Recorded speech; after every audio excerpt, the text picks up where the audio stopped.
Sure, the Ayaneo Pocket Vert is one of Ayaneo's most interesting handhelds right now. Quick breakdown.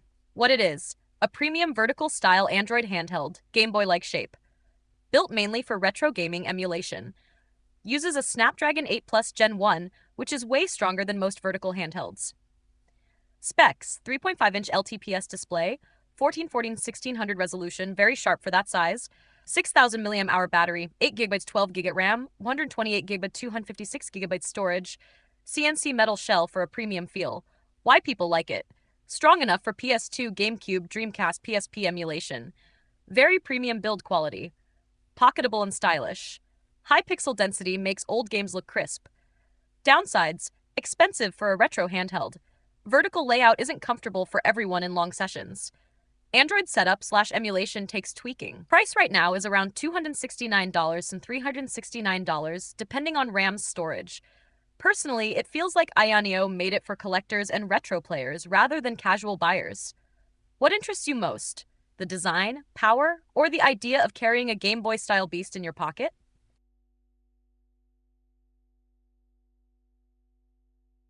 Yeah, £369 in the UK lines up with the top spec Lava Red, 12GB and 56GB model.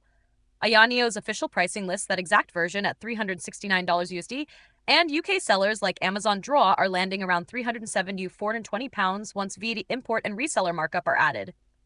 If you're looking at the standard versions, 8GB, 128GB, usually around £310 37, 12GB, 256GB, usually £370, 420. If you mean the Amazon UK listing, this is the one showing up around that price. GameSwap Ayaneo Pocket Vert Handheld Gaming Console, 3.5 in. For what it offers, Snapdragon 8 Plus Gen 1 in a vertical handheld, £369 is expensive, but not wildly overpriced for Ayaneo. The bigger question is whether you want collector premium or best value. For pure value, rivals like the Ayaneo Pocket DMG or Ayaneo Pocket Micro can make more sense.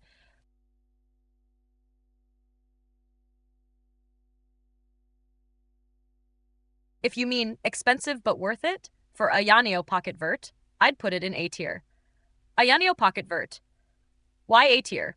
Performance. Snapdragon 8 Plus Gen 1 is overkill for a vertical handheld. Excellent for PS2 game PSP.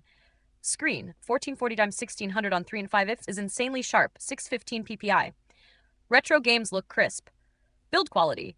Metal shell makes it feel luxury, almost collector level. Battery, 6000 mAh is strong for long sessions. Why not S tier? £369 to £429 is steep when alternatives exist. Comfort can be mixed because of the vertical shape. You're paying a premium for design, not just performance. So my tier list. S tier equals if you love vertical handhelds plus want premium build. A tier, for most buyers, best balance of power/style. B tier equals if you care mostly about value. For you, since you seem to like unique, stylish gaming hardware. It sounds like one of those expensive but satisfying buys, rather than a bad buy. Absolutely. Pizza Boy GBA Pro plus Pokemon Fire Red would run effortlessly on the Ayaneo Pocket Vert. Pokemon Fire Red is a GBA game from 2004, so it's extremely lightweight. The Pocket Vert's Snapdragon 8 Plus Gen 1 is massively overpowered for it. This chip is already capable of PS2 and GameCube emulation. What that means: full speed, 100%, with zero effort. Fast forward works perfectly. Save states instant. Shaders filters no problem. Battery life should be very good for GBA games since it's barely using the CPU. And because the Vert's screen is 1600 x 1440, 615 ppi, GBA pixel art will look super sharp, especially with integer scaling. Short answer: can it run Fire Red? Yes. Can it destroy Fire Red performance-wise? Also yes. Yes. The Ayaneo Pocket Vert can run Pokemon Unite with no problem performance-wise. Pokemon Unite is an Android game, and the Snapdragon 8 Plus Gen 1 is far beyond what it needs. But for vertical mode specifically, by default, Pokemon Unite is designed for landscape, so it will normally force the screen sideways. Possible workaround: Android apps like rotation control tools can force portrait, but the UI will likely look squashed or awkward.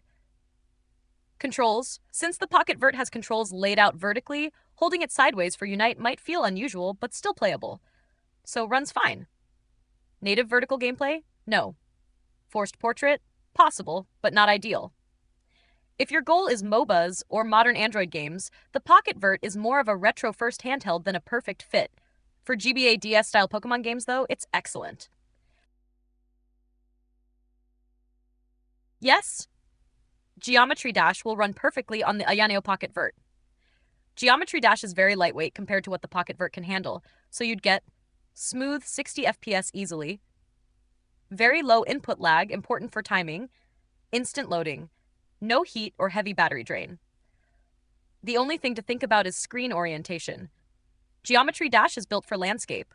On the Pocket Vert, it'll rotate sideways by default. That means you'd probably hold the handheld sideways for normal play. Performance-wise, S tier, 0 issues. Comfort-wise, depends if you're okay rotating the device. Yes, the Ayaneo Pocket Vert runs YouTube easily. Since it's an Android handheld, YouTube works like on a phone. Watch videos up to high resolution without issue. Use Wi-Fi, Bluetooth headphones, etc. Background play, if you have premium. Comments, subscriptions, shorts, all normal. And because it's a vertical screen, YouTube Shorts actually fit very naturally.